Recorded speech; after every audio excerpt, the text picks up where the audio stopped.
साथ डॉक्टर लक्ष्मण यादव जुड़ गए हैं, दिल्ली विश्वविद्यालय के प्रोफेसर हैं। कहीं जा रहे थे लेकिन हम लोगों के अनुरोध पर उन्होंने गाड़ी रोक ली है। और नौजवान प्रोफेसर हैं, बहुत मुखर हैं और सबसे अच्छी बात है संवाद की जबरदस्त क्षमता है। देश के अलग अलग राज्यों में मेरे पास तमाम लोग ऐसे हैं जो इनके वीडियो मुझे भेजते रहते हैं। तो वाणी में शायद सरस्वती जी की बहुत कृपा है, ये जो बोलते हैं कबीर के दोहे से लेकर समाज का जो चित्रण करते हैं वो अद्भुत होता है। डॉक्टर लक्ष्मण जी, युवाओं का हम सब में से सबसे ज्यादा संवाद आपसे होता है। हम लोग तो कभी कभी संवाद करते हैं, फील्ड में जाते हैं, लेकिन आप दिन भर जब आपकी सुबह से लेकर रात होती है तो आप यूथ के संग रहते हैं। आप पढ़ाते हैं उनको, आप उनको कबीर समझाते हैं, आप उनको भक्ति काल समझाते हैं और उनको उनके साथ टच में रहते हैं। तो आपको पता है कि युवा का मनोविज्ञान क्या होता है। ये जो आज युवा हैं, जो आज पत्थर उठा रहे हैं, जो आग लगा रहे हैं, अपनी नौकरी के हक के लगा रहे हैं, हो सकता है इसमें से जल्दी से सरकार ने कहा भर्ती शुरू करने जा रहे हैं, हो सकता है इसमें से कुछ लोग भर्ती में चले भी जाएं, फौज में भी चले जाएं, लेकिन जिनके अंदर इतना गुस्सा भर गया है, जैसे सतीश जी ने कहा, बचपन की एक तस्वीर वो आज तक नहीं भूल पाए। 4 साल बाद ये लौट के आएंगे और ये मन में भाव होगा कि हमको रिजेक्ट कर दिया गया। ट्रेंड नौजवानों की हजारों की भीड़ हमारे बीच में होगी। जैसे मैंने आपके आने से पहले कहा था, आज मैं चैनल की डिबेट सुन रहा था, सारे डिफेंस के एक्सपर्ट कह रहे थे ये खतरनाक प्रयोग है, अभी कहीं गए नहीं है तो संभल नहीं रहे हैं नौजवान, जब ट्रेंड होके आएंगे और बेरोजगार आएंगे तो खतरनाक होगा। क्यों कर रही है सरकार लक्ष्मण जी, क्या है आपके हिसाब से? और दूसरी बात, एक बड़ी खराब बात आज सुबह से मुझे कम से कम 100 लोग भेज चुके हैं मैसेज, वो कह रहे हैं कि ये संघ चाहता है। एक तो मानसिकता ये है कि हर चीज में लोग संघ को ले भी आते हैं, मानते हैं जो कर रहा है वो संघ ही कर रहा है, संघ ही दोषी है।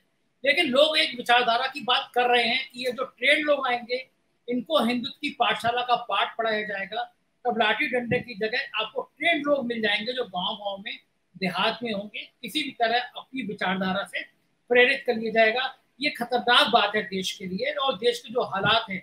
हम सब हिंसा रोकने की अपील कर रहे हैं, लेकिन मनोविज्ञान क्या है इस नौजवान का? जी बहुत शुक्रिया संजय जी। पहले तो ये बात कि ये जो ट्रेंड लोग मिल जाएंगे, इस तर्क से अगर देखा जाए तो अब तक तो इस देश में जितनी लिंचिंग हुई, दंगे हुए, उसमें ऐसा कहीं नहीं नजर आया कि वो लोग कम ट्रेंड थे जिन्होंने लिंचिंग की, दंगे किए। तो वो तो एक प्रवृत्ति की बात है। हत्या करने के लिए या किसी को मारने के लिए किसी किस्म की ट्रेनिंग की जरूरत नहीं है। सेना की ट्रेनिंग तो उल्टा एक अनुशासन की ट्रेनिंग होती है। आपको अनुशासित होकर के किसी खास मकसद से आपको ट्रेन किया जाता है कि आप उसमें जाएं। आपके सवाल का जो बीच वाला पहलू था, और मैंने पहले भी सुना, आप शायद राकेश जी से ये पूछते हुए पूछ भी रहे थे, वो मुझे बहुत महत्वपूर्ण लगता है कि हाँ, ये ट्रेंड लोग जब सोसाइटी में छोड़ दिए जाएंगे, बेरोजगार बनाकर रिहा कर दिए जाएंगे, तो इनको संभाला कैसे जाएगा। जरूरी नहीं है कि सब आरएसएस के हिंदुत्व के लिए काम कर रहे होंगे। मुझे अचानक उदाहरण याद आता है कि एटीएम से चोरी, बैंक अकाउंट से ओटीपी बता करके पैसा निकलवा लेना, ये एक नए किस्म का जो एक धांधली का जो प्रकरण आया, ये तो सारे पढ़े लिखे नौजवानों ने किया ना। ये तो सारे पढ़े लिखे बेरोजगार थे जिन्होंने एटीएम से पैसा निकालना और कंप्यूटराइज ढंग से हैकिंग करना और पैसे निकलवा लेना। मेरे घर पे मेरी माँ को पता चला कि ओटीपी आया, भेजिए क्योंकि आपका एटीएम खराब हो गया है, अगर आप नहीं शाम तक बनाए तो अकाउंट बंद हो जाएगा। लोग दे देते हैं ओटीपी तुरंत। ये पढ़े लिखे लोगों ने किया। ये प्रवृत्ति बेहद खतरनाक है और मुझे लग रहा है कि मैं पहली कोई ऐसी बहस सुन रहा हूं और उसमें शामिल भी हूं जिसमें ये वाली चिंता हो रही है जो आपने उस आर्मी के मेजर की कही। निश्चित रूप से आप ट्रेंड बेरोजगार अगर आप इस तरह से छोड़ेंगे तो वो समाज के लिए बेहद खतरनाक है। अब उस पहले वाले सवाल पर आते हैं कि अच्छा, हिंसा हो रही है, निश्चित तौर पर हम सार्वजनिक जीवन में हैं और लोकतांत्रिक ढांचे को जानते समझते हैं, आंदोलनों को जानते समझते हैं। हम लोग लगातार कई आंदोलनों में शरीक भी रहे हैं। हम जानते हैं, हमने बहुत 2014 में एक बार यूपीएससी के खिलाफ, हमने मोदी सरकार के खिलाफ पहला आंदोलन कोई किया तो उसमें भी मैं शामिल था। वो यूपीएससी में सी सेट हटाओ आंदोलन था। मुखर्जी नगर में तब यूपीएससी की तैयारी किया करता था। हम लोग बहुत बहुत मन से, और उसमें भी ये कहा गया कि आरएसएस चाहता है कि सिलेबस बदले, ये अंग्रेजी का दबाव हटे और जो हिंदी मीडियम के लोग, क्योंकि उस बार रिजल्ट आया था 900 में से केवल 27 लोग हिंदी मीडियम के सिलेक्ट हुए थे, बाकी सब अंग्रेजी मीडियम के। बहुत अच्छा आंदोलन चल रहा था, सब कुछ बहुत अच्छा चल रहा था, हम लोग बहुत प्रेशर से गवर्नमेंट के सामने अपनी बात रख रहे थे।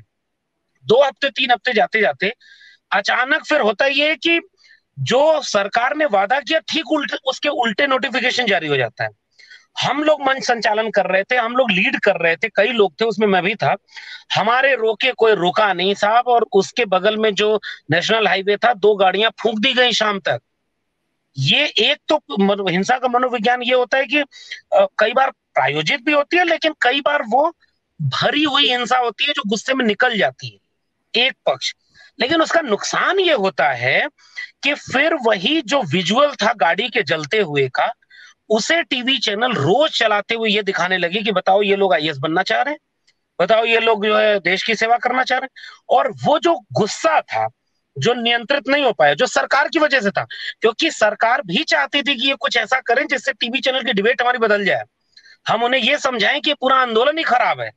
किसानों को भी उकसाया गया था साहब, 26 जनवरी को जो वो तिरंगा यात्रा कर रहे थे उसको उनकी बदनाम यात्रा में बदल दिया गया। तो कई बार सरकारें उसके पीछे सायास ये करती भी है। फिर भी हम पब्लिक डोमेन में हमेशा ये कहते हैं कि भाई हिंसा के साथ नहीं है, क्योंकि जो ट्रेन आप फूंक रहे हैं, जो संपत्ति आप नुकसान कर रहे हैं, अल्टीमेटली वो आप ही की जेब से बनी है, और फिर उसका खामियाजा भी आप ही की जेब को भरतना पड़ेगा। कोई सांसद, विधायक, कोई मुख्यमंत्री, कोई प्रधानमंत्री से इसका पैसा नहीं वसूला जाएगा। इसलिए भी हम कहते हैं कि आप हिंसा मत करिए। मैं एक एक बात जो इस पूरी बहस में कहना चाहता हूं, मतलब ये वाली बात मैंने कह दी, फिर से जोर दे रहा हूं, सरकार इसके लिए दोषी है। जितनी भी हिंसा हो रही है इसका खामियाजा, इसका दोष अगर किसी एक पर देना हो मुझे, तो मैं सरकार पर दूंगा। और एक और बात मैं कहना चाह रहा हूं संजय जी, आखिरी बात कहने से पहले, हिंसा केवल वही नहीं होती जो सामने दिख रही होती है आगजनी के रूप में, तोड़फोड़ के रूप में। एक हिंसा वह भी होती है जो लोगों के सपनों को जला रही होती है, भविष्य को तबाह कर रही होती है। वो हिंसा शायद दिखती नहीं है, लेकिन वो इस हिंसा से कई गुना ज्यादा विद्रूप होती है। वो परिवार के परिवार तबाह कर। लक्ष्मण जी, आपको पाशकी का कविता याद हो तो सुना दीजिए। सबसे खतरनाक होता है सपनों का। हाँ, वही वो पूरी कविता तो मुझे याद नहीं है। वो पेट की भूख सबसे खतरनाक नहीं होती, और मतलब वो उसमें उसमें मूल भाव यही है कि सबसे खतरनाक होता है हमारे सपनों का मर जाना, घर से निकलना काम पर और वापस लौट कर घर आ जाना। मतलब उसमें जो कुछ भी है, उम्मीदों का टूटना, सपनों का टूटना, ये बात मैं कहना चाह रहा था। और आपका प्लेटफॉर्म एक संजीदा प्लेटफॉर्म है, इसलिए बात कह रहा हूं, दूर तक जाएगी बात, कि हिंसा वह भी है जो सरकारें उन सपनों और नौजवानों के साथ कर रही हैं। मेरे क्लासरूम में संजय जी, चूंकि आपने प्रसंग जोड़ दिया था मेरी कक्षाओं का, हम बड़े शौक से शुरू शुरू में जब पढ़ाने आए तो बताते थे कि बीए करने के बाद एमए करना, ये सिलेबस पढ़ना, फिर एमए करने के बाद नेट जेआरएफ करना, पीएचडी करना तो प्रोफेसर की लाइन में जाओगे, अगर वनडे एग्जाम की तैयारी करना है तो इस ट्रैक पर जाना, ये सिलेबस पढ़ना, ये किताब पढ़ना। आज वही बच्चे हमसे पूछते हैं कि सर 4 साल से पीएचडी में एडमिशन नहीं हो रहा, हमने सारी किताबें पढ़ ली, सीटें घटा दें क्योंकि हम नहीं सलाह दे पा रहे। सच बात यह कि हम आंख में आंख डाल करके उन्हें उम्मीद नहीं दे पाते हैं, क्योंकि हमें पता है कि आगे रास्ते एकदम संकुचित किए जा रहे हैं, सीटें घटाई जा रही है, नौकरियां खत्म कर जा रही हैं। और मैं संजय जी उस प्रोफेशन में, एक तो मैं 12 साल से ठेके पर हूं, ये भी बात लोगों को बताता ही रहता हूँ। हमारे यहाँ नई शिक्षा नीति में भी यही प्रावधान आ गया है, 5 साल के प्रोबेशन पीरियड पर अब आपका अपॉइंटमेंट होगा, कॉन्ट्रैक्ट पर टीचर रखे जाएंगे। तो जैसे कॉन्ट्रैक्ट पर टीचर हमेशा ये कोशिश करेगा कि कैसे वो और बेहतर चापलूसी करे ताकि कॉन्ट्रैक्ट आगे कंटिन्यू कर सके, ये हमारे न्यू एजुकेशन पॉलिसी में आ गया।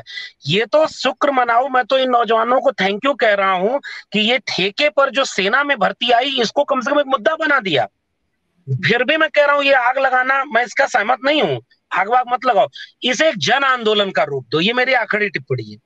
इसे एक व्यवस्थित आंदोलन का रूप दीजिए। आप इस बात को सोचिए कि ठेके पर केवल आपकी नौकरी नहीं है, रख दिया गया है, वो आपके कॉन्ट्रैक्ट आई। आप चूंकि नौजवान थे, आप सड़कों पर उतर गए, आपकी संख्या ज्यादा थी।